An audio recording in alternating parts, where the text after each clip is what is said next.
Nah, halo semuanya, perkenalkan saya Nubar Karifai dengan NIM 46124223031.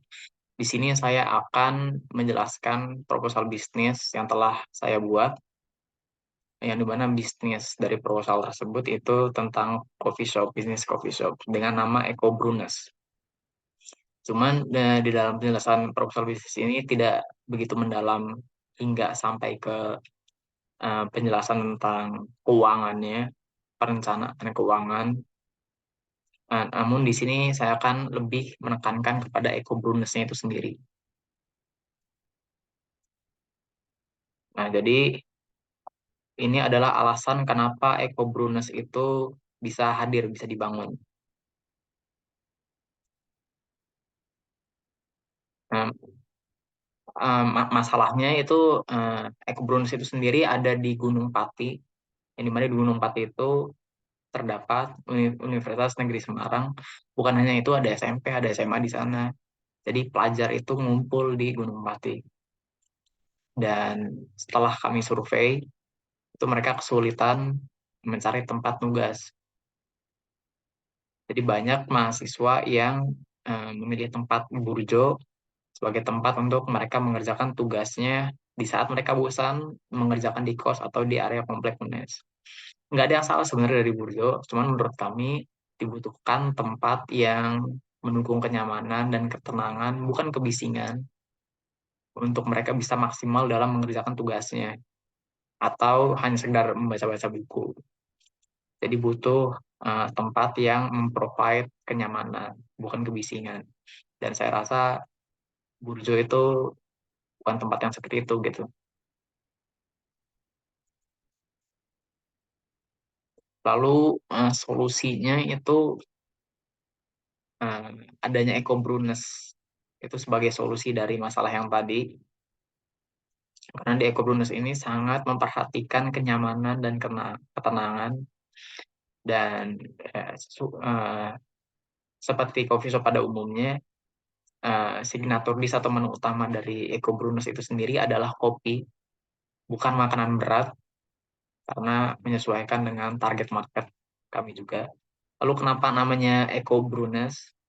Tadi kami mengambil inspirasi dari Universitas Negeri Semarang, UNES itu ada di akhir dari Eco Brewers-nya itu sendiri.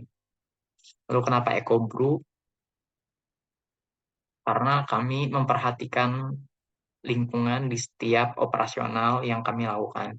Salah satunya adalah dengan tidak menyediakannya sedotan plastik di dalam coffee shop kami. Kami menggantinya dengan sedotan kertas yang memang sudah diberlakukan di beberapa tempat gitu. Lalu tema dari tempat yang diusung Eco Brunes sendiri itu kombinasi antara tematik buku dan nature. Kenapa alam di Gunung Pati itu sendiri dibandingkan dengan wilayah yang lain itu termasuk di eh, kawasan yang tinggi, dataran atas, sehingga sudah seharusnya kalau alamnya itu baik dan kami coba untuk mendorong itu. Lalu kombinasinya adalah dengan tematik buku, karena ini salah satu dari branding yang kami akan kuatkan di Eco Brunes, yaitu tentang buku. Makanya di sini konsep dari tempatnya adalah tematik buku dengan nature. Lalu Ecobrunus itu sendiri akan punya 3 ruangan. Ada ruangan indoor, outdoor, dan study room. Study room tadi sendiri untuk mendukung dari tematik bukunya, sedangkan yang lainnya indoor, outdoor. Nah, lalu target market kami itu pelajar Gunung Pati, termasuk mahasiswa UNES, termasuk pelajar SMP, termasuk pelajar SMA. Lalu ada masyarakat Gunung Pati. Di sini konteksnya luas, termasuk buat mereka yang telah bekerja, namun di saat tertentu mereka mesti bekerjanya secara remote dari rumah dan eh, butuh tempat untuk bisa memaksimalkan produktivitas mereka gitu. Dan itulah yang menjadi target market kami. Nah, di pemasaran ini kami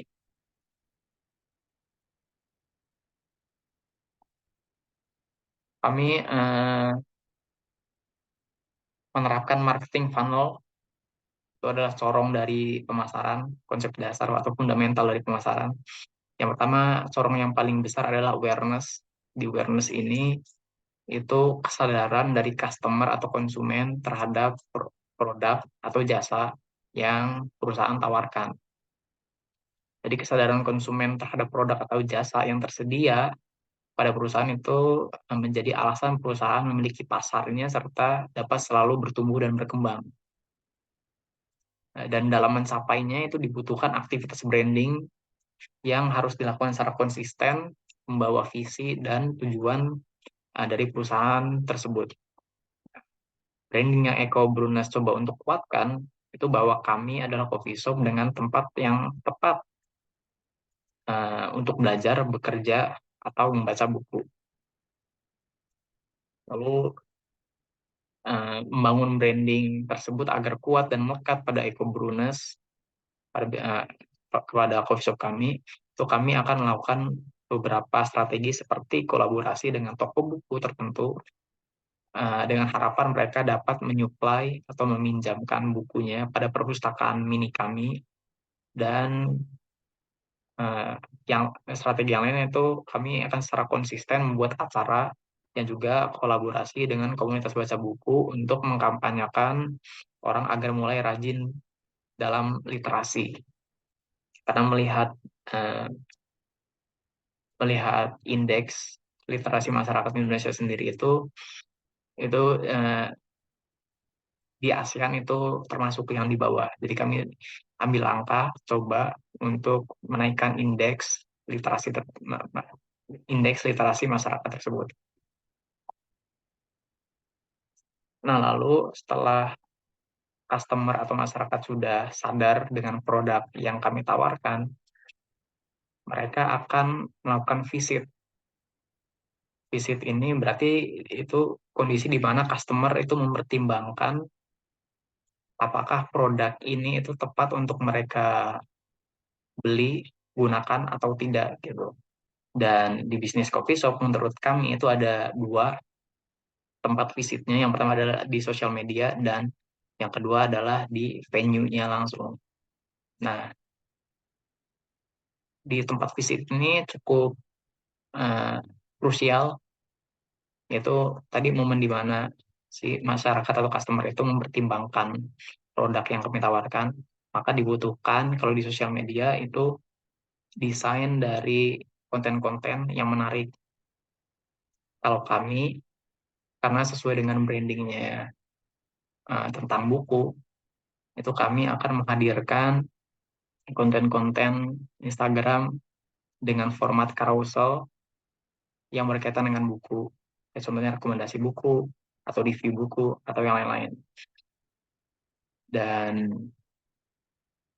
dan kami juga di sosial media itu akan melakukan tentunya akan melakukan penyebaran informasi terkait dengan coffee shop kami gitu. Lalu yang kedua tempat visitnya adalah di venue atau lokasi atau tempat coffee shop itu langsung. Terus caranya agar masyarakat yang mempertimbangkan kemudian melangkah lebih maju lagi, lebih jauh lagi, yaitu dengan ngebuat tempatnya serapih mungkin dan sesuai dengan branding yang telah dibangun tadi. Kalau kami itu akan ada yang namanya perpustakaan mini di dalamnya. Dan kalau itu berhasil, dua tempat fisik tadi berhasil, mereka akan lanjut ke conversion. Conversion itu sendiri mereka yang melakukan transaksi.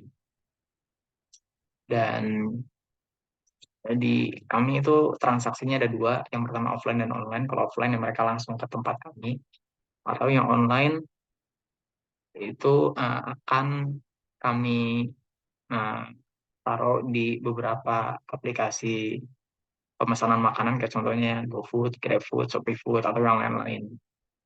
Jadi ada dua pilihan mereka untuk melakukan transaksi atau conversion. Lalu selanjutnya Jangan jangan hanya membuat mereka membeli itu hanya sesaat doang. Makanya di sini ada yang namanya loyalty. Ini adalah funnel atau corong yang paling kecil lagi. Di program loyalty itu dilakukan sebagai strategi untuk membangun, menumbuhkan, dan mempertahankan konsumen. Kami berusaha membuat konsumen merasa selalu diuntungkan jika terus membeli produk kami daripada yang lain gitu. Lalu yang akan kami lakukan programnya itu setiap bulan pada tanggal 23 akan memberikan diskon pada semua menu sebesar 10%. Kenapa tanggal 23? Karena tanggal 23 itu bertepatan dengan Hari Buku Sedunia, tepatnya 23 April. Nah, sementara untuk tanggal 23 Aprilnya itu sendiri dan 17 Mei itu Hari Buku Nasional, itu akan diberlakukan diskon yang lebih besar daripada uh, program yang sebelumnya, yaitu sebesar 25% di setiap menunya. Jadi itu sebagai cara untuk mereka itu tetap loyal kepada kami gitu dan terus selalu memilih produk kami. Nah, lalu untuk analisis lokasi kami mempertimbangkan tiga, yaitu konsep, aksesibilitas, dan kompetitor. Dari konsep itu kami melihat lokasi yang sesuai dengan konsep yang kami bangun tadi, karena konsepnya itu nature dan tematik buku, dan membutuhkan tempat yang nyaman, tenang. Maka dibutuhkan tempat yang bisa memprovide itu semua. Lalu sudah menemukan tempatnya, yaitu di Jalan Ampel Gading Raya, Kecamatan Gunung Pati, Semarang.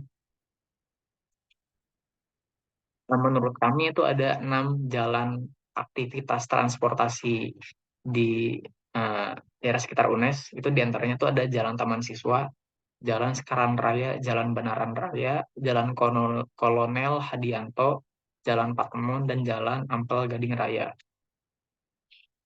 Di antara beberapa jalan tadi, 6 jalan tadi, itu menurut kami itu ada dua yang menjadi aktivitas utama dari masyarakat ataupun pelajar Gunung Pati, yaitu ada di Jalan Taman Siswa dan Jalan Sekaran Raya.